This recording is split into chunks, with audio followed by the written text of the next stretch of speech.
বাংলাদেশের ফুটবলে নতুন আশার নাম জায়ান আহমেদ। বাংলাদেশি বংশোদ্ভূত এই প্রতিভাবান ফুটবলারের নাম আজ ফুটবল অঙ্গনে সবার মুখে মুখে। কেনই বা হবে না?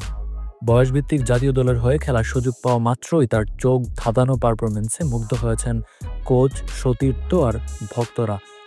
এএফসি অনূর্ধ্ব-23 এশিয়ান কাপ কোয়ালিফায়ার্সে প্রতিপক্ষ স্ট্রাইকারদের একের পর এক আক্রমণ আটকে দিয়ে তিনি হয়ে উঠেছেন আস্থার প্রতীক। মাঠে তার দৃঢ় ডিফেন্স ও অদম্য মানসিকতা বাংলাদেশের ফুটবলে এক নতুন আবহ ছড়িয়ে দিয়েছে। কিন্তু এখানেই শেষ নয়, এবার বাংলাদেশ জাতীয় দলের সুযোগ পেয়েছেন আমেরিকান প্রবাসী এই ফুটবলার। জায়ান যুক্তরাষ্ট্রের ইউনিভার্সিটি লিগে খেলল। ইতিমধ্যে আমেরিকার পেশাদার ফুটবল ক্লাব লোডাউন ইউনাইটেড এফসি ইতিমধ্যে আগ্রহ দেখিয়েছে জায়ানকে দলে ফেরানোর। ক্লাব কর্তৃপক্ষ তাকে ট্রায়ালের জন্য কল করেছে, কিন্তু জায়ান এখনও সিদ্ধান্ত নেননি।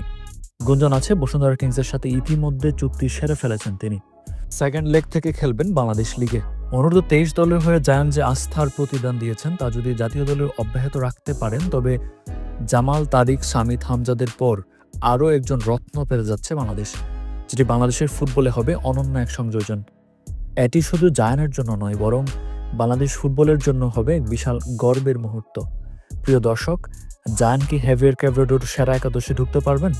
আপনার কাছে কি মনে হয় জানিয়ে দিন আমাদের কমেন্ট বক্সে।